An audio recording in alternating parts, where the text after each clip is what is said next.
जिस चीज को तुम रोज खाते हो क्या वाकई उसके बारे में जानते हो? एक दिन मुल्ला नसरुद्दीन ने दरबार में ऐसे ही सबसे पूछा कि रोटी क्या है। किसी के पास एक जैसा जवाब ही नहीं था। तो कहानी कहती है कि मुल्ला ने पूरे देश में घूम घूम के ये बता रहा था कि जितने भी प्रशासनिक अधिकारी हैं, जितने भी राजनेता हैं, जितने भी धर्मगुरु हैं, जितने भी दार्शनिक हैं, ये सब दो कौड़ी के हैं। ये सब लाशें बस हैं घूम रहे देश में, इनके अंदर कुछ है नहीं, ये सत्य से तो बहुत दूर है। तो मुल्ला के ऊपर हो गई कार्रवाई। राजा ने बुलाया मुल्ला को, बोला ऐसा क्यों कर रहे हो, ऐसा क्यों बातें कह रहे हो। तो इसमें भाग लेने के लिए सारे राजनेता, धर्मगुरु, प्रशासनिक अधिकारी और दार्शनिकों को भी बुलाया गया। तो मुल्ला ने कहा कि जितने भी सज्जन आए हुए हैं इनके हाथों में एक पेन और एक कॉपी दे दिया जाए। राजा ने वैसे ही किया, सबके हाथों में एक एक पेन और एक कॉपी दे दिया गया।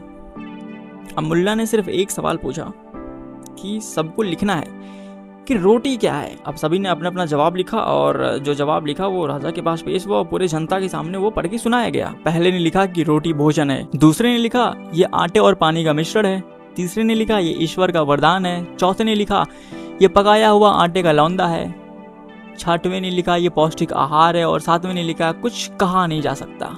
तो मुल्ला ने सबके तरफ मुड़ा और पूछा कि भाई एक बात बताओ, अगर इतने पढ़े लिखे लोग, इतने समझदार लोग एक बात पर मत नहीं है कि आखिर रोटी क्या है, जो रोज खाई जाती है, जो रोज ये सब खाते हैं, अगर उस पर एक मत नहीं हो सकते तो देश के लोगों के लिए बड़े बड़े फैसले कैसे लेंगे? ये कैसे तय करेंगे कि लोगों के लिए ये सही है, ये गलत? दरबार में कोई कुछ बोला नहीं, लेकिन मुल्ला ने कहा कि आप कहते हैं कि आप लोगों को सही रास्ता दिखाते हैं, लेकिन रोज खाई जाने वाली चीज के बारे में जो आपकी परिभाषा है 7 अलग अलग लोगों के साथ अलग अलग है, तो आप इतनी यकीन से कैसे कह सकते हैं कि आपकी जो बाकी बातें हैं वो बिल्कुल सही हैं? और आज यही बात हमारे सामने खड़ी है, हम बड़े बड़े मुद्दों पर लड़ रहे हैं, कौन सही कौन गलत, किसकी विचारधारा सही है, किसका धर्म सही है, कौन सा देश अच्छा सोचता है। लेकिन जरा सोचिए, एक ही धर्म में कितने मत है, कितने संप्रदाय हैं, कितनी परंपराएं हैं। ये हिंदू धर्म में है, वैष्णव जो हैं वो शैव से लड़ते हैं, शैव वैष्णव से लड़ते हैं, कोई देवी का है तो भक्त है तो उससे लड़ रहा है। मुस्लिम धर्म में इतने सारे मत बन गए हैं, बौद्ध में हो गया, जैन में हो गया। हाँ, यहाँ पे हर कोई कहता है कि मेरा मत सही है, मेरा विचार सही है, मेरा ही सही है, मेरे अलावा कोई दूसरा सही हो ही नहीं सकता, हम जो कर रहे हैं बस वही सही है।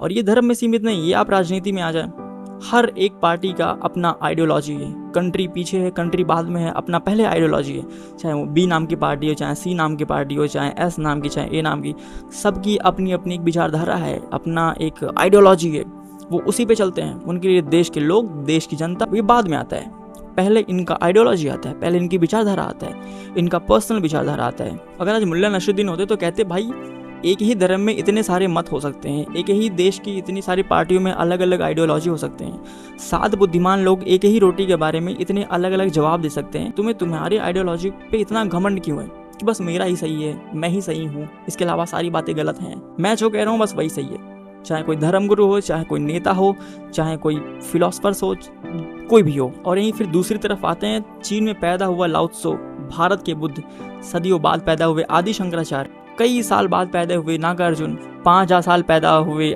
अष्टावक्र। देश अलग, समय अलग, भाषा अलग, संस्कृति अलग, फिर भी इन सब के बातों में एक समानता दिखता है, एक अद्वैत दिखता है, एकत्व दिखता है। क्यों?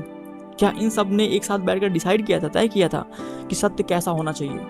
नहीं, सत्य की कोई परिभाषा नहीं होती, सत्य का कोई विचारधारा नहीं होता है। सत्य कोई विचारधारा नहीं है जो अलग अलग लोगों के साथ अलग अलग समय में, अलग अलग संस्कृति में बदल जाए। सत्य तो वो है जो अगर हम किसी चीज को देख रहे हैं, वो जैसा उसे हम वैसा देख रहे हैं, अपने बिना किसी मेमोरी के, बिना किसी विचार के, बिना किसी कंडीशनिंग के। लेकिन जैसे सूरज को लोग 7 अलग अलग नाम दे देते हैं, लेकिन सूरज 7 नहीं है, वो एक ही है। कोई प्रकृति कहता है, कोई ब्रह्म कहता है, कोई शून्यता कहता है, नाम बदलते हैं लेकिन जिसके तरफ इशारा है वो नहीं बदलता।